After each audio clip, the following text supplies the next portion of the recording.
Chers amis, merci d'être là.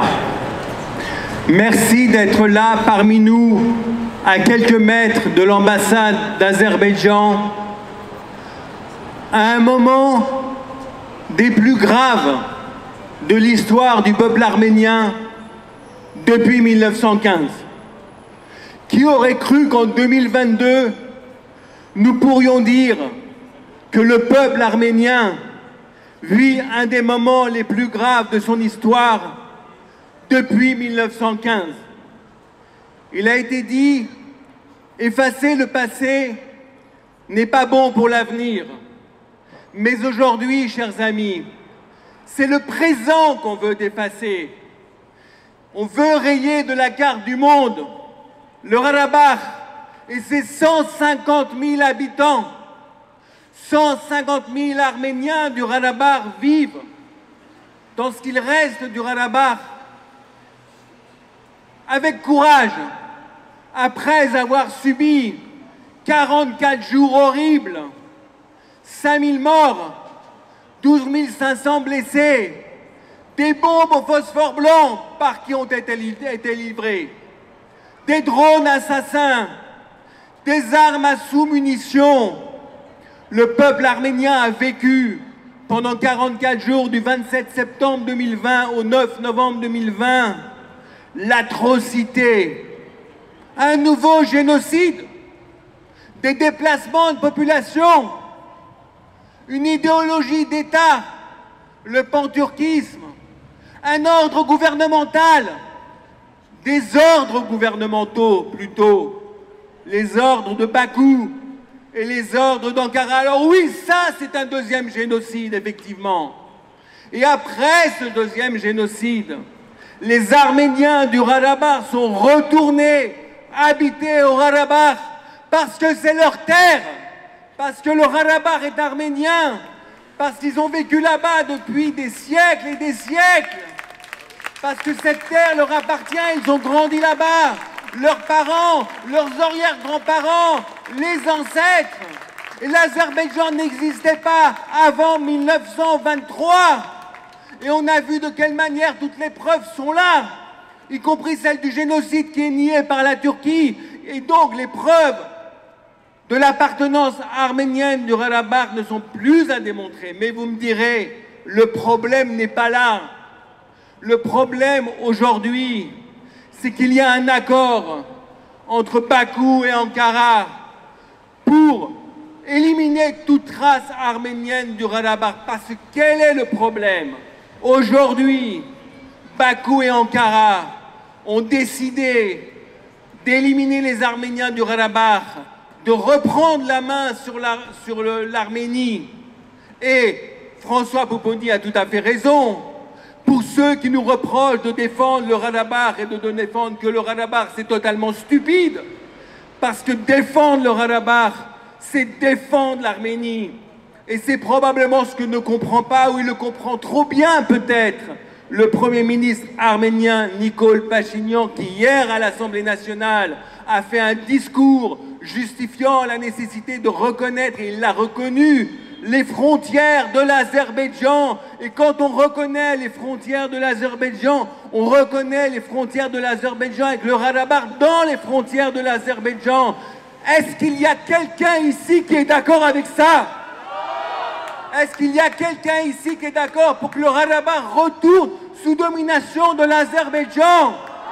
Alors on le dit, si à Paris nous ne sommes pas d'accord pour que le Haut-Karabakh retourne à l'Azerbaïdjan, et cet après-midi, j'ai suivi la session extraordinaire du Parlement du Haut-Karabakh à Stepanakert, où tous les groupes politiques de la majorité et de l'opposition, y compris ceux qui soutenaient Nikol Pachinian, ont désavoué cette décision. On dit non à Nikol Pachinian. Lui on dit non, le Haut-Karabakh est arménien, ce n'est pas à vous de décider.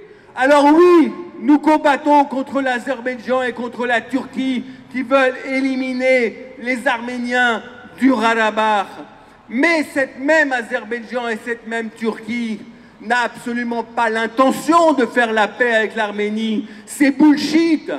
Au mois de décembre, Aliyev 2020 Aliyev et Erdogan ont déclaré qu'après le Haut-Karabakh, ils prendraient le sud de l'Arménie et qu'après le sud de l'Arménie, ils prendraient le Karakounïk, la région du lac Sevan, et qu'après le Karakounïk, ils prendraient Yerevan. Prenons au sérieux les menaces de l'Azerbaïdjan et de la Turquie. Ne prenons pas à la légère ces menaces-là. Au mois de mai, 1000 soldats azerbaïdjanais sont rentrés dans la République d'Arménie. Dans la République d'Arménie. Sans être repoussés par l'armée arménienne. On a laissé rentrer ces soldats azerbaïdjanais qui se sont baladés tranquillement dans les villes arméniennes, qui sont allés mettre dehors des villageois de leur village, de leur maison, de leur ville, avec leurs enfants. Dans la République d'Arménie, il n'y avait personne pour défendre les Arméniens. Au mépris, effectivement, de toutes les lois du droit international. Mais pendant ces 44 jours, et après, lorsque les soldats azéris sont rentrés en Arménie, qui a protesté, à part nous, à part la diaspora, à part les Arméniens d'Arménie, conscients effectivement de cette situation? Nous avons interpellé les dirigeants du monde entier. Et ici en France, vous êtes bien placés pour le savoir, nous avons mené le combat pour la reconnaissance de l'indépendance du Haut-Karabakh. Et merci à l'Assemblée nationale d'avoir reconnu, merci au Sénat d'avoir reconnu, merci à 80 villes, départements, régions, métropoles de France d'avoir reconnu. Et quand nous nous adressions au gouvernement français, à son président, il nous disait « Mais pourquoi voulez-vous que nous reconnaissions quand l'Arménie refuse de reconnaître la République du Haut-Karabakh ?» Alors, est-ce que nous demandons aujourd'hui à l'Arménie de reconnaître la République du Haut-Karabakh? Dans ce moment crucial, est-ce que nous le demandons? Est-ce que nous le demandons plus fort? Est-ce que là, à quelques centaines de mètres de l'ambassade d'Azerbaïdjan, nous voulons dire à Ilham Aliyev et à ses diplomates que jamais nous ne cesserons le combat, que ce combat est celui du peuple arménien. Ce combat n'est pas celui, effectivement, des autorités arméniennes d'aujourd'hui, mais l'État doit rester. Et les autorités passent, et elles passeront, celles-là aussi, comme sont passées les précédentes. Mais les précédentes n'avaient pas vendu le Haut-Karabakh et n'avaient pas mis l'Arménie en danger. Parce qu'aujourd'hui, Serge Ami, c'est le peuple arménien d'Arménie qui est en danger. J'espère que c'est bien compris. Ce n'est pas uniquement le peuple du Haut-Karabakh, c'est le peuple d'Arménie. C'est l'Arménie et ces mêmes autorités qui ont décidé de donner l'Artsakh avec ses 150 000 Arméniens. Que vont-ils devenir sous administration azérie? Que vont devenir ces 150 000 Arméniens? On a bien vu, lorsque l'Artsakh était sous domination administrative de l'Azerbaïdjan, on a bien vu qu'ils se sont fait massacrer à Bakou, à Kiloabad, à Chouchi, plusieurs fois.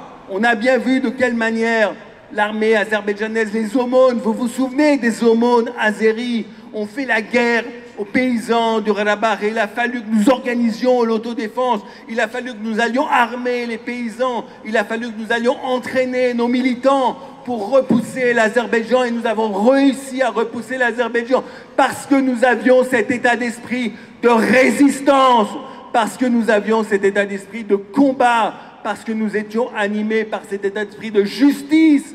Et aujourd'hui, oui, nous sommes désespérés, oui, nous sommes tristes, mais nous devons avoir la force du désespoir, cette force qui doit nous pousser à dire non, cette force qui doit nous pousser à encourager, à donner de l'espoir aux Arméniens du Haut-Karabakh de rester sur place, chez eux, dans leur maison, et à demander aux Arméniens d'Arménie de se réveiller, aux Arméniens d'Arménie de se réveiller, de prendre conscience qu'il ne s'agit pas uniquement de défendre le Haut-Karabakh, mais que demain, c'est le tour des Arméniens d'Arménie qui viendra. Chers amis, je le dis en toute sincérité, comme l'a dit Jules tout à l'heure, nous sommes entre nous. Il n'y a pas de propagande, il n'y a pas de communication, nous ne sommes pas suffisamment nombreux pour jouer ce jeu-là. Et c'est la raison pour laquelle c'est la sincérité qui s'exprime aujourd'hui, ce soir.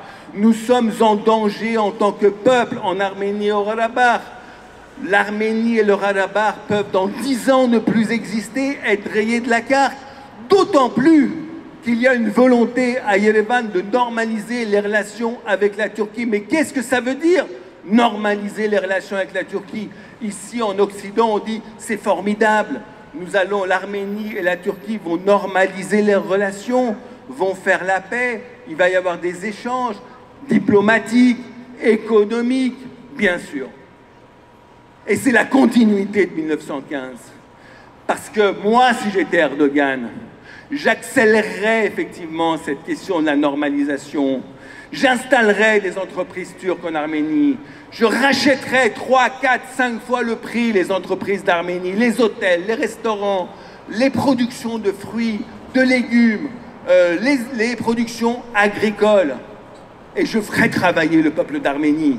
Et le peuple d'Arménie, si effectivement, à un moment donné, la normalisation a lieu, travaillera pour le capital turc et azerbaïdjanais. Est-ce que c'est ça qu'on veut?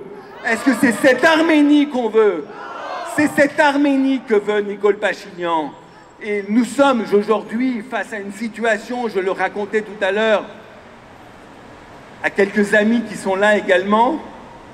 Qu'est-ce qu'on va faire? Qu'est-ce qu'on va faire face à ça?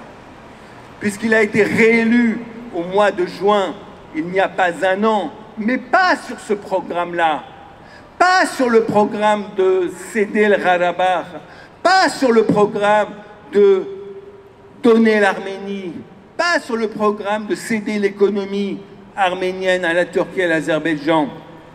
Un des orateurs tout à l'heure, je ne sais pas si c'est Hıraj ou si Neşté qui le disait, il n'a pas été élu pour ça. Les Arméniens d'Arménie doivent se réveiller. Et nous, en diaspora, nous devons lutter, nous devons combattre, nous devons résister. Je sais, c'est pas facile. Nous portons en nous la tristesse, et c'est pareil dans toute la diaspora, de la défaite de la guerre des 44 jours. Cette guerre où le Karabakh n'a pas été défendu comme il fallait qu'il soit défendu. Cette guerre où l'armée n'a pas été envoyée comme il fallait qu'elle soit envoyée. Cette guerre où on a demandé aux Arméniens de ne pas défendre Chouchi. Là aussi, cette guerre, elle a duré 44 jours. On est au 44e jour, au 45e jour de la guerre de l'Ukraine aujourd'hui. Elle a duré 44 jours, sans que l'armée ait été vraiment envoyée. Les jeunes de 18 ans qui ne savaient pas utiliser les armes encore ont été envoyés, sacrifiés. 44 jours, ça a duré quand même. Et on a eu 5000 morts. Pourquoi ces jeunes ont été envoyés à la mort? Pourquoi ils ont été envoyés à la mort si en même temps on n'a pas envoyé les armes, si on a envoyé les avions sans les bombes, si on a demandé de ne pas défendre Chouchi?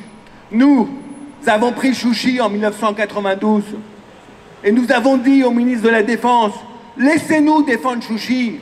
Ceux qui ont pris Chouchi en 1992 savent défendre Chouchi.